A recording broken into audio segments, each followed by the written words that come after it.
E Deus criou os astros, o cosmos, criou os anjos. Mas Deus, para criar essa criação, Ele tinha que de alguma maneira se revelar a ela. Porque até para os anjos Deus é muito grandioso.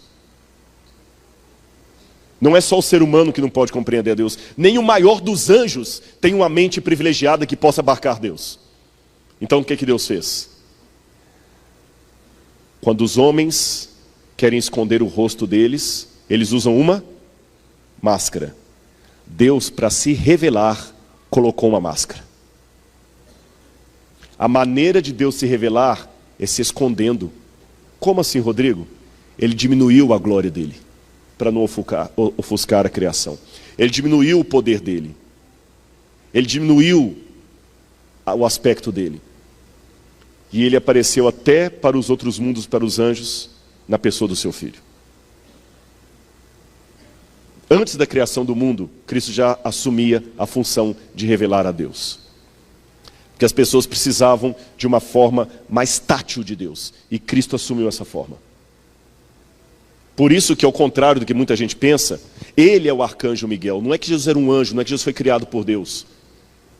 É porque ele era o principal dos anjos, alguém fácil. Por isso que no Patriarcas e Profetas, diz que o pai senta o filho no seu trono e manda que os outros o adorem. E a quem lê aqui no Patriarcas e Profetas pensa assim, parece que Jesus já era inferior ao pai lá atrás. Não é que ele era inferior ao pai, ele assumiu uma posição de filho para tornar o pai compreensível. É como se eu falasse aqui com vocês e a minha glória fosse tão grande que eu ofuscasse vocês. Então eu peço assim, pastor, pede para apagar esse holofote aqui para que eles possam me ver. Cristo é Deus sem o holofote. É por isso que na luta do bem contra o mal, Lúcifer não queria a posição de Deus Pai. Lúcifer queria a posição de Cristo. Porque Deus o Pai realmente, Lúcifer percebia que ninguém era inigualável. Mas Jesus estava em pé de igualdade. Jesus era um com eles ali. Dá para derrubar. Por isso que a guerra de Lúcifer é contra Miguel. E o que significa Miguel? Ninguém é igual a Deus. É por isso, você que não aceita a Trindade, que Cristo parece tão pequeno, mesmo lá atrás. É por isso que ele assume a posição de servo, mesmo lá na criação. De artífice de Deus em Provérbios 8, que Deus fala e a Hokmah em hebraico, a sabedoria executa, como se fosse um mestre de obras. Ele assumiu essa posição para que você, os anjos e os mundos não caídos, pudessem entender a glória de Deus. A diferença no nosso caso é que nós, além de não podermos entender a Deus por nossa pequenez, nós também temos a questão do pecado.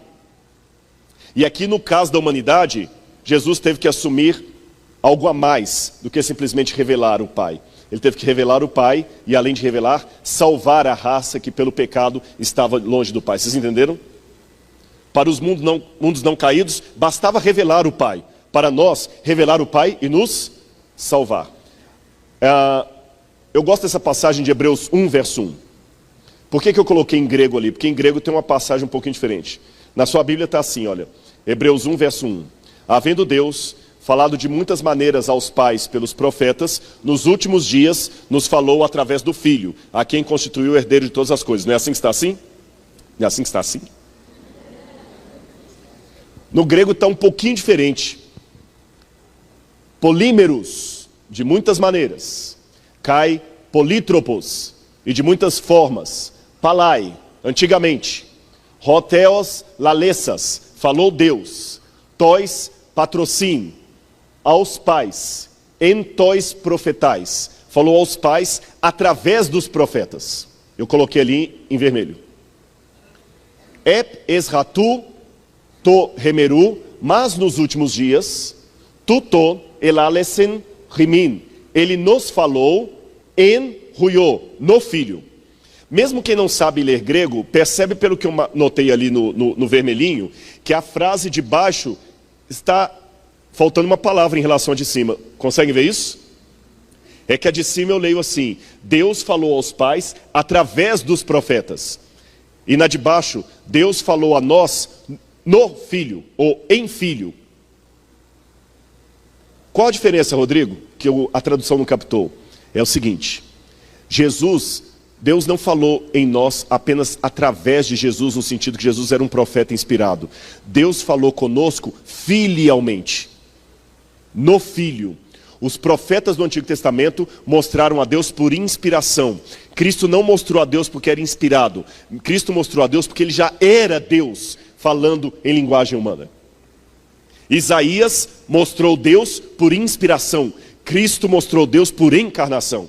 Então por isso que no passado Deus falou através de Daniel, falou através de Isaías, falou através de Jeremias. E no Novo Testamento ele fala no Filho, não através do Filho simplesmente. O Filho é o modo como o Pai se revela. É lógico que são duas pessoas. E o que nós saberíamos de Deus se não fosse a revelação de Cristo? O mesmo que nós saberíamos a respeito de um quadro anônimo. A gente ia olhar aquele quadro, ia dizer que quadro bonito, íamos dizer esse quadro foi pintado por alguém, mas nunca saberíamos nada do caráter de quem pintou aquele quadro. Nunca saberíamos como é o rosto do pintor, muito menos se aquele pintor nos ama e se o quadro foi pintado para nós ou não. O Mateus certa vez publicou na internet uma ideia contra os religiosos, que ele disse assim: o problema dos religiosos é que eles ficam como aquelas mariposas rodando em torno da luz ali. Sabe aquelas mariposas? Elas acreditam que a luz está ali por causa delas. Por isso que elas ficam gravitando em torno da luz. Que elas pensam que a luz está ali por causa delas. Nós também somos assim, nós pensamos que a natureza foi feita por nossa causa, que o universo foi feito para nós, que o sol foi feito para nós por um Deus de amor. Por isso que nós nos iludimos com a religião. Só que esse ateu esqueceu de uma coisa. A luz está ali, não por causa das mariposas, mas alguém colocou a luz lá. A luz não foi para lá sozinha. E sabe por que as mariposas estariam equivocadas em relação à luz? É porque o ser humano que colocou a luz lá não se revelou para as mariposas. Por isso que elas ficam rodando ali. Mas nós, diferentes das mariposas, nós reconhecemos que a luz está ali, que alguém colocou, e quem colocou a luz nos revelou. Eu coloquei para vocês. Ele se revelou.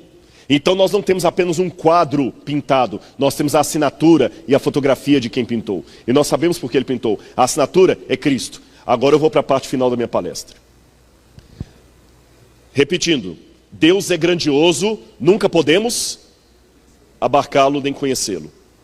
Mas nós precisamos conhecer a Deus para sermos salvos. Qual a solução do paradoxo? Deus se revela na pessoa de Jesus. E para se revelar, o que Deus teve que fazer? Diminuir. Diminuiu sua glória. Por isso que eu falei, os homens usam máscaras para se esconder. Deus é o contrário. Deus usou uma máscara para se revelar. A maneira dele se revelar foi se ocultando. Ele teve que diminuir a glória dele. Por isso que Jesus é Deus, mas é um Deus paradoxal. É um Deus que sente dor. É um Deus que deixa a cruz cair. É um Deus que me deseja. E ele mostra que esses sentimentos que ele tem, de uma maneira que nós não conseguimos captar, o Pai também sente. Cristo não é uma dissociação do Pai, ele é a revelação do Pai. Tudo o que Cristo é, o Pai é. Só que Cristo demonstrou os sentimentos do Pai na carne. Vocês entendem? Ele demonstrou o amor do Pai na carne. Jesus é Deus com o rosto, para mostrar que ele nos ama. Eu gosto de dar uma comparação sobre essa questão da divindade de Cristo, o que ele poderia perder ou não. Primeira coisa, anota e nunca mais esquece. Eu estou vendo que muitos estão anotando, eu fico feliz por isso. Estou me sentindo numa sala de aula. Não tem como Deus deixar de ser Deus. Tem muito teólogo dizendo por aí que Cristo perdeu a divindade dele. Isso não é verdade. Cristo não perdeu a divindade dele. Mas se ele não perdeu a divindade dele, e nem foi a divindade que morreu na cruz. Então como Cristo morreu na cruz, Rodrigo? Vamos supor que eu tenha um carro muito caro. Pensa num carro bem caro aí. Pensa num carro bem caro. Cita um carro caro. Ferrari, obrigado. Eu gostei mais da sugestão dele, desculpa. Pode ser vermelhinha daquela? Aquela mesmo, né? Vamos supor que eu tenho uma Ferrari zerinho. E eu venho aqui em Belo Horizonte. Aqui, gente, ó. Andava de 4802, azul, agora eu ando de Ferrari aqui, ó. Eu lembro, o ônibus aqui vinha tão lotado que até o motorista vinha pendurado na porta, às vezes, é um negócio...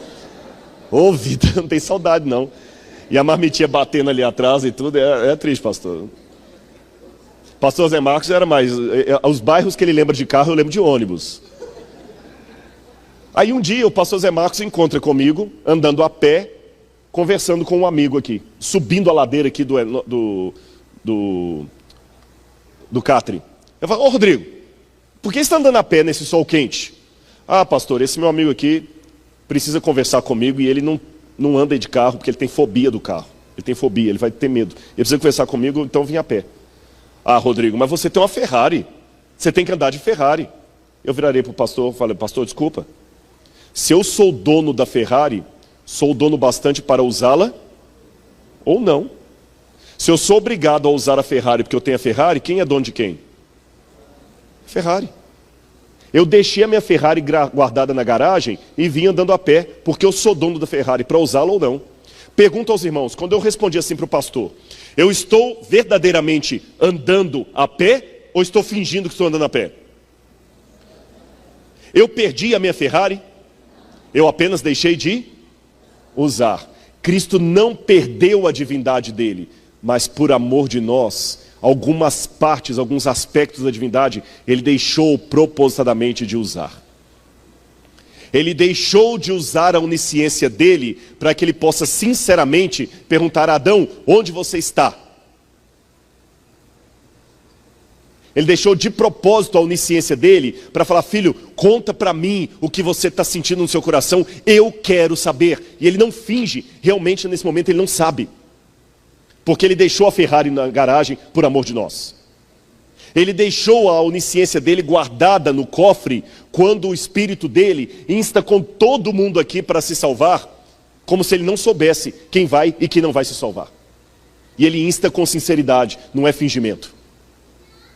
Ele deixou a onipresença dele guardada num cofre, para que ele possa literalmente ir comigo aonde quer que eu vá, como se ele não estivesse lá. Esse é o mistério de Cristo, tornando Deus conhecido. Agora, a pergunta básica, quanto custou? Um artista precisa ser vulnerável para transmitir sensibilidade através de sua arte. Se não somos vulneráveis, não podemos ser heróis. Aprendam isso. Deus assumiu uma vulnerabilidade quando nos criou. Sabem qual? Ele pode ser rejeitado. E depois que nós pecamos, ele não apenas assumiu a vulnerabilidade de poder ser rejeitado, como também assumiu a vulnerabilidade da nossa natureza. Ele assumiu a natureza humana. E como pode um Deus eterno sinceramente morrer?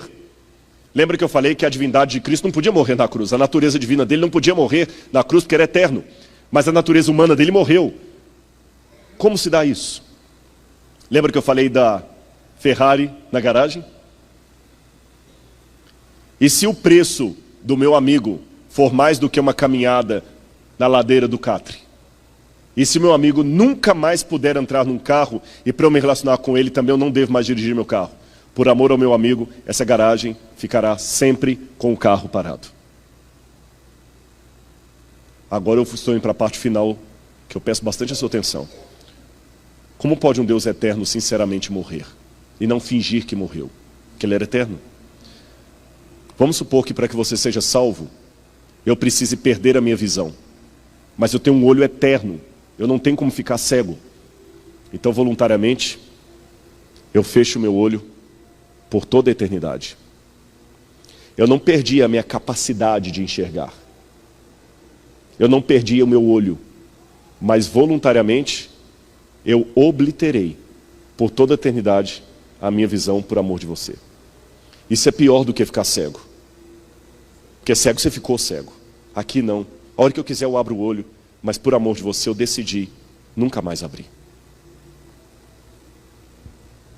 A teologia do esvaziamento de Deus. Abra a Bíblia em Filipenses capítulo 5, 2, versículos 5 a 11. Filipenses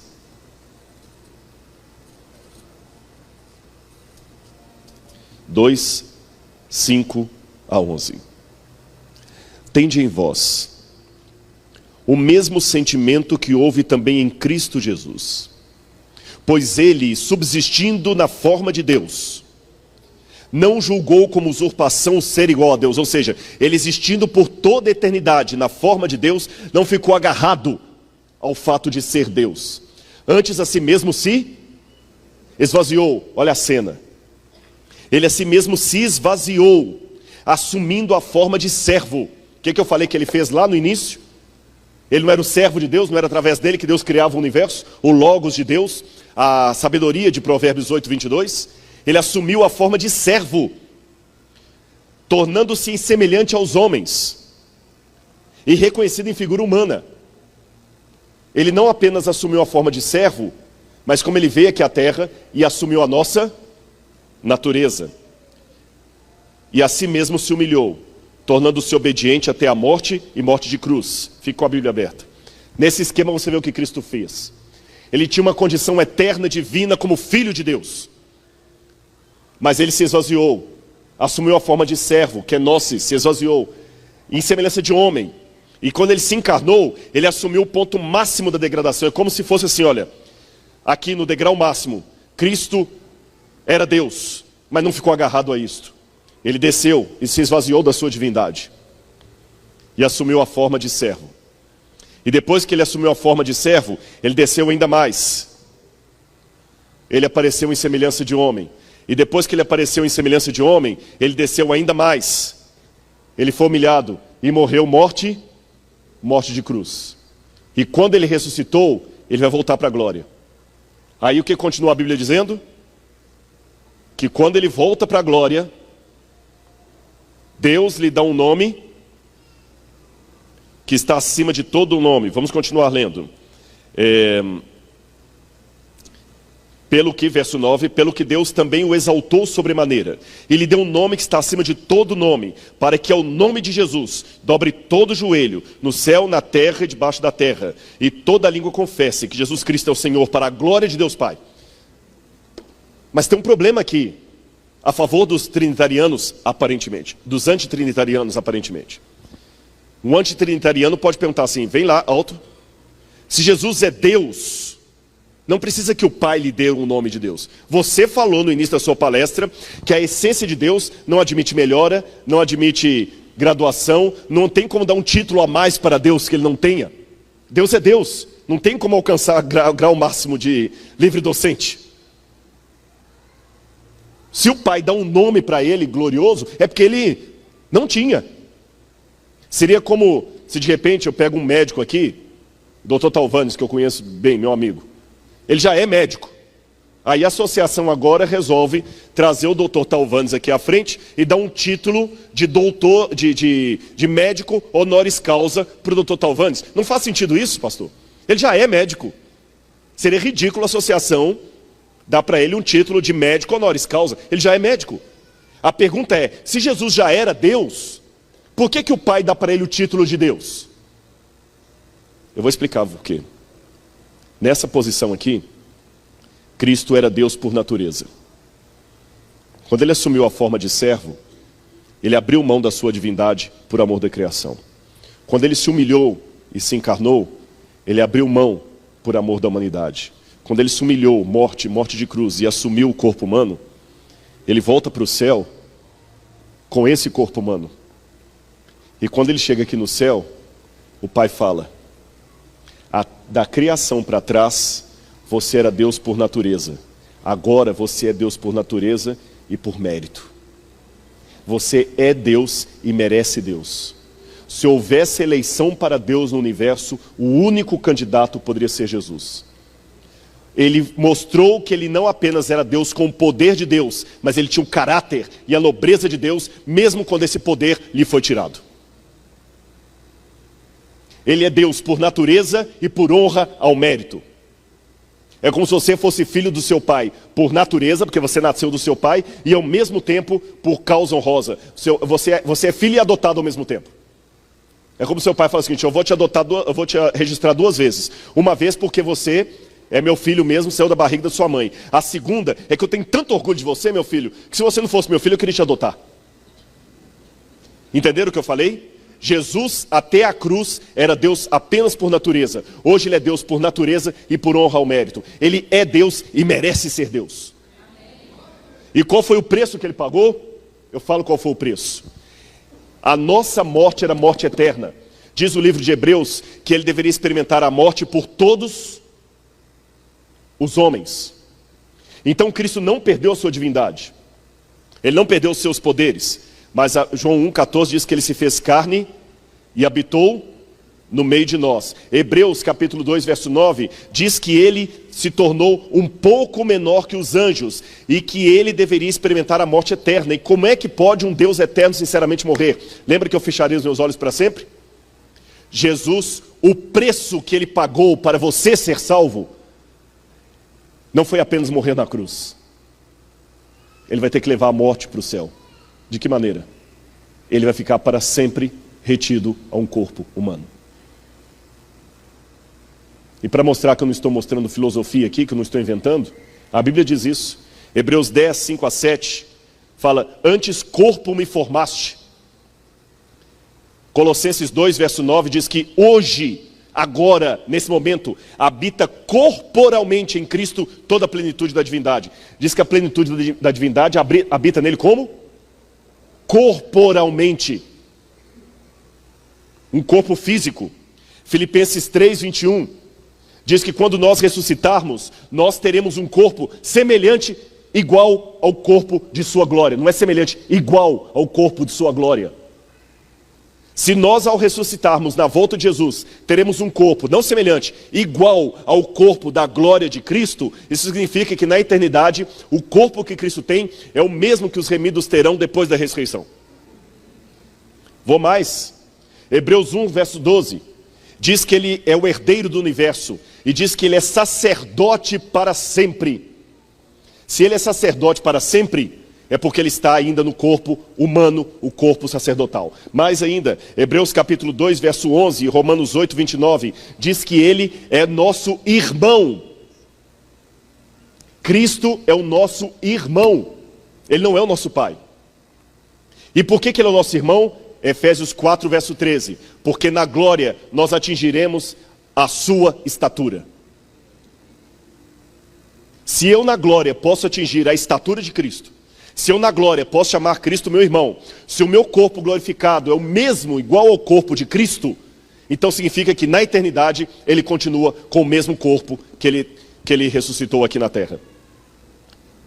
Aliás, a Bíblia fala em Lucas 24 que ele ressuscitou com um corpo físico.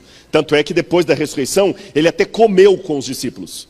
Vocês têm alguma coisa para comer? Ele comeu na vista deles. Com esse mesmo corpo físico que ele comeu, ele falou com Tomé, coloca o dedo aqui na minha ferida e vê que eu sou feito de carne. Ele soprou sobre eles. Com o mesmo corpo físico glorificado, ele subiu ao céu, Atos 1, verso 9. Com o mesmo corpo físico glorificado, ele voltará, porque Atos diz que ele voltará assim como para o céu o vistes ir. Da maneira que ele foi, ele vai voltar com um corpo glorificado. Com esse mesmo corpo glorificado, ele reina no céu. 1 Coríntios 15, 20. Ele é o primogênito dos que morrem e ressuscitaram. Logo a sua ressurreição não é diferente daquela que teremos. É o que Paulo diz em 1 Coríntios capítulo 15 e Romanos capítulo 8, 28 e 29. E mais, Apocalipse capítulo 5, verso 9. Leia essa passagem aqui comigo. Apocalipse capítulo 5, verso 9. Quando vai falar do Cordeiro de Deus, diz assim, e entoaram um novo cântico dizendo, digno és de tomar o selo e abrir os livros, porque foste morto e com teu sangue comprastes para Deus os que procedem de toda tribo, língua, nação e povo. Quando João vê Cristo como Cordeiro de Deus no céu, ele vê o Cristo ferido. Ele vai manter as marcas da sua crucifixão para sempre. Eu sei que o texto de Isaías, naquele dia, perguntarão que feridas são essas nas tuas mãos. É um texto complicado, que alguns pensam que ali está falando de falsos profetas. Eu não vou entrar nos detalhes aqui, mas há uma hermenêutica que permite você fazer uma aplicação messiânica daquele texto. Mas eu não vou citá-lo porque é um texto que gera polêmica entre os teólogos. Mas vou mais. O nosso corpo glorificado na ressurreição é igual ao corpo de sua glória. Ele manterá o seu corpo por toda a eternidade. Apocalipse capítulo 21, versos 3 e 22, 2, diz assim, eis o tabernáculo de Deus com os homens, porque Deus habitará com eles, e eles verão a sua face. Está falando do Cordeiro. E ao mesmo tempo que João fala, eis o tabernáculo de Deus com os homens, João fala, eu não vi santuário no céu. porque o Cordeiro habita com eles. O que é esse tabernáculo então que ele viu antes, se ele não viu o santuário no céu? Não parece uma contradição? Porque João fala que ele não viu o santuário no céu, mas antes ele fala, eis o tabernáculo de Deus com os homens. Simples. No Evangelho de João é dito, o verbo se fez carne e habitou no meio de nós. Sabe como é essa palavra no grego? Skeno, ele montou o seu tabernáculo no meio de nós. O corpo de Cristo é o templo de Deus, é o tabernáculo. Então quando João fala, eis o tabernáculo de Deus com os homens, que é o próprio Cordeiro, é porque o Cordeiro continua tabernaculado, ele continua num corpo físico. E para os evangélicos que estão conosco, não se assustem com o que eu estou dizendo aqui, há teólogos evangélicos que dizem a mesma coisa, batistas, presbiterianos, anglicanos, episcopais, há muitos teólogos que dizem a mesma coisa que eu estou falando, que Cristo manterá por toda a eternidade o corpo físico glorificado com as marcas da cruz. E para aqueles que são adventistas, eu tomo licença para citar Ellen White. Ela fala no Desejar das Nações, ao tomar a nossa natureza, o Salvador ligou-se à humanidade por um laço que jamais se partirá. Ele nos estará ligado por toda a eternidade. Para nos assegurar seu imutável conselho de paz, Deus deu seu Filho unigênito, a fim de que se tornasse membro da família humana, retendo para sempre sua natureza humana. Esse é o penhor de que Deus cumprirá a sua palavra. Ele adotou a natureza humana na pessoa de seu Filho, levando a mesma ao mais alto céu. É o Filho do homem que partilha o trono do universo. É o Filho do homem cujo nome será maravilhoso conselheiro, Deus forte, Pai da eternidade, príncipe da paz. Aquele que é santo, inocente, imaculado, separado dos pecadores, não se envergonha de nos chamar de irmãos. Em Cristo se acham ligadas as famílias da terra e do céu. Cristo glorificado é o nosso irmão. O céu se acha abrigado na humanidade e está envolvida no seio do infinito amor. Você pensava que o preço que Cristo pagou para você ser salvo foi apenas a cruz? Está enganado. A cruz foi apenas o que nós vimos. Um preço muito maior foi pago num acordo da divindade com a própria divindade. Depois que ele foi morto e crucificado, meu irmão, ele vai ficar para sempre com um corpo humano por amor de você. Por isso que eu termino a minha palestra aqui implorando. Eu falei de teologia, eu falei de arqueologia, citei grego, citei hebraico, mas eu não posso sair daqui sem fazer um apelo ao seu coração. Aceita Jesus como seu salvador pessoal. Ele vai ficar para sempre com o corpo humano por amor a você. E você está aí reclamando da sua vida porque você não tem aquilo que você gostaria de ter. Talvez é essa a tentação que o diabo fez a Cristo no deserto e a você hoje. O diabo tenta você prometendo que vai realizar todos os seus desejos. Sabe por que o diabo faz isso? Porque se ele realizar todos os seus desejos, a sua esperança vai morrer. Para que ter esperança se tudo que eu quero eu tenho? Cristo quer te dar esperança. O livro missionário desse ano é sobre esperança. Quando me disseram na teologia que Deus é uma trindade, eu não entendia Deus. Quando falavam que ele não teve começo nem terá fim, eu não entendia Deus. Quando me falavam que eram 3 pessoas, mas um só Deus, eu não entendia Deus. Quando eu fui para a física, para a química, para a filosofia, e vi o tamanho do universo e que Deus não é nem dimensionável, eu continuei não entendendo Deus. Mas quando eu li que ele se fez carne e habitou no meio de nós, eu comecei a entender Deus. Agora eu posso falar que, por mais paradoxal que seja, o Deus que eu adoro é incompreensível. Mas eu digo ao mesmo tempo, eu o conheço intimamente. Eu não ousaria fazer um discurso explicando Deus. Eu tenho doutorado em teologia, mas não tenho doutorado em Deus. Mas ao mesmo tempo, permito-me dizer, ele é meu amigo. Agora eu sei o tamanho dele. Eu conto piadas que ele ri.